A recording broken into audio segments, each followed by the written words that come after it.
Orbits. Today we're going to talk about orbits. We've had a few questions about this come through Zendesk a couple of times, and yeah, we've answered it. And we actually have a video walkthrough on how to do an orbit.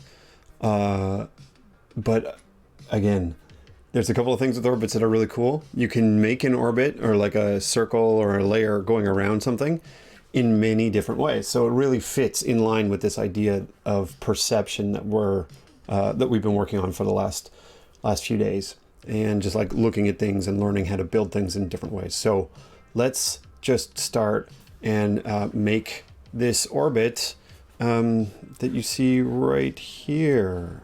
Here, let me just pull it up. It's over in...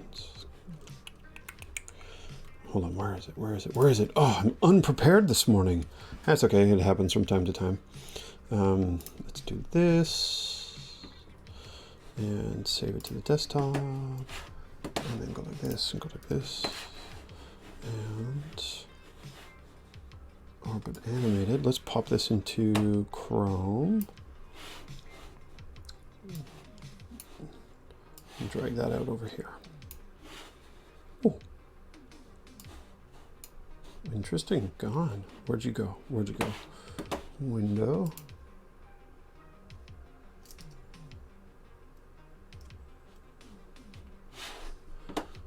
Window.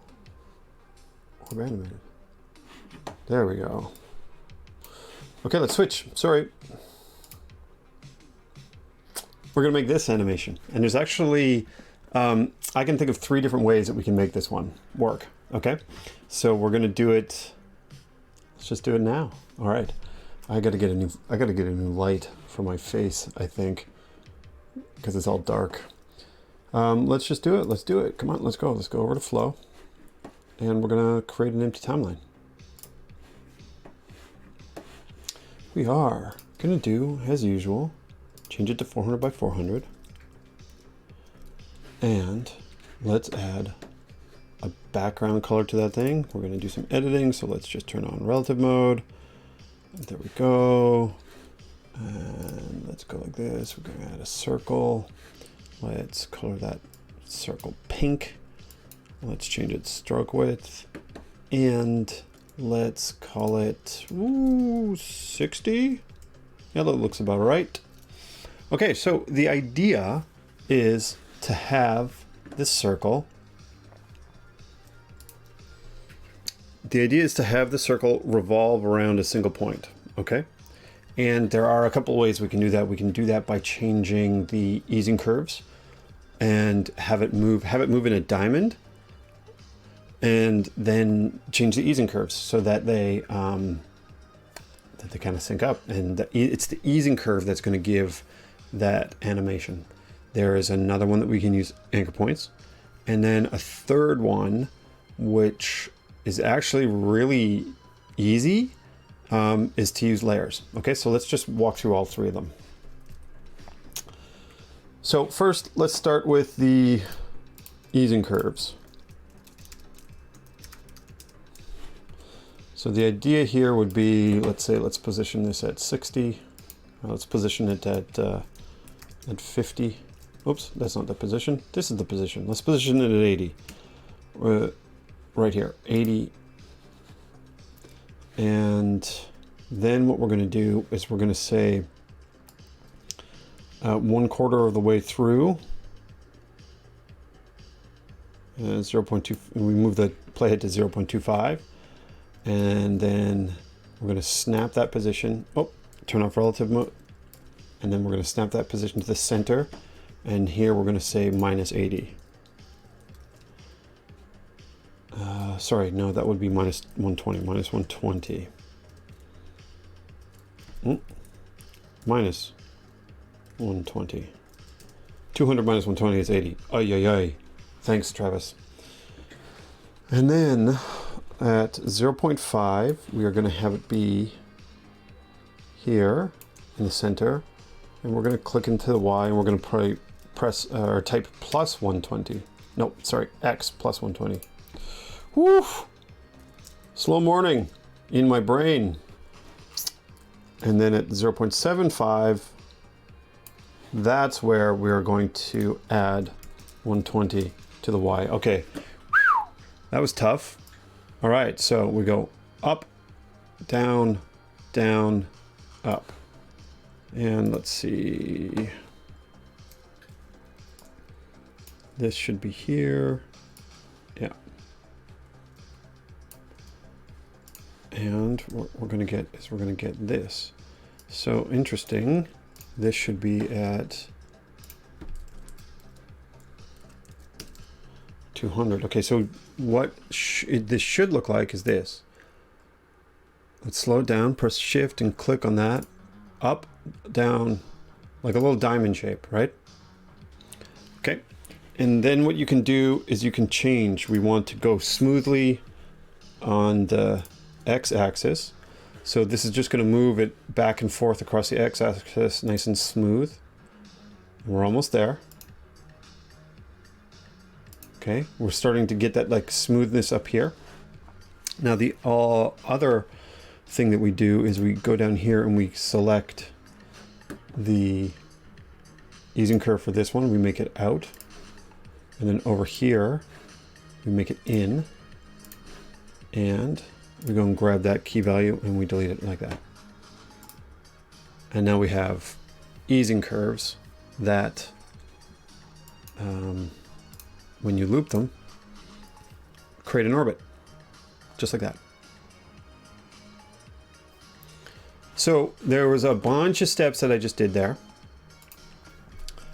And yeah, so there were a bunch of steps that I did there and I kind of breezed over them fairly quickly because we have some other videos, and I'll put the videos in the notes for today's cast, along with links to the files. So I'm not going to go over all the theory for this one. But just in general, what we did is we modified the easing curves so that we create this motion, okay? And now I'm going to click back into flow and I'm going to hit pause and we are going to duplicate. We are going to call this one anchor point. And what we're going to do is we are going to get rid of all the animations. And we are just going to move that thing right back into the center and just delete that because we didn't have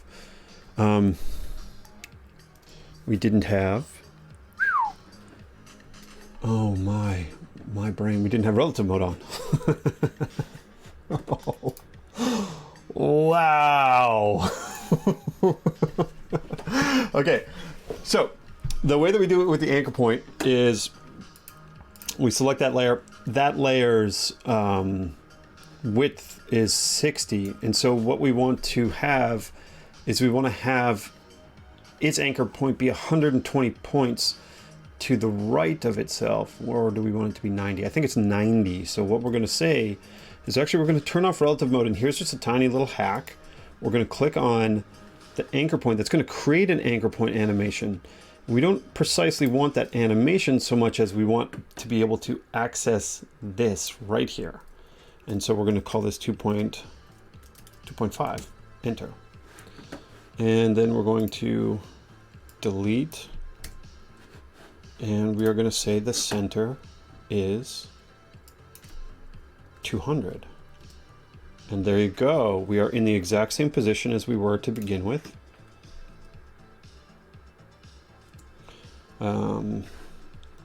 But the anchor point is out over here. Now, you may be asking why can't I see the anchor point as part of the UI? And that is a very good question. That'll come. All right, so the animation here is much easier than our last technique because we're not changing X and Y values. All we need to do is do a rotation, 360 degrees.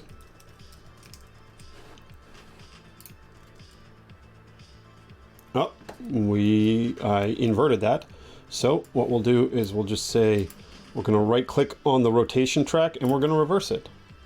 And now it goes like that. There you go. Technique number two. So let's go and do technique 3. And again,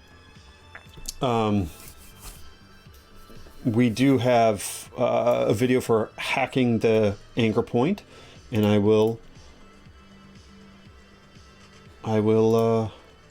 link that as well. So we're just going to duplicate the first one, and we're going to call this groups. And circle 1, we're just going to delete again all of its key values, and we're going to move it right into the center, and we're going to delete that animation there. Okay, so we are in the center now. So what I'm going to do here is I am going to say, let's insert a layer.